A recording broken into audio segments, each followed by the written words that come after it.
Because it is very well renowned first, and it has strong specializations in finance, especially in portfolio management or trading, which was exactly what I was looking for.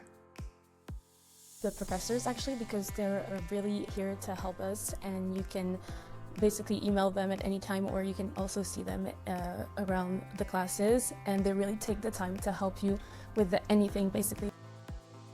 The trading experience, which was very fun, and now it made me want to get into trading, basically, so I really liked it. Well, actually, I want to do either portfolio management or asset management, and I would be really interested in doing it in Asia. The courses here provided me everything for it. It's a really good opportunity to learn from the best, the professors, and to be in such a great environment in Monaco. And also, we learn so much in our classes, so I would say definitely take the opportunity.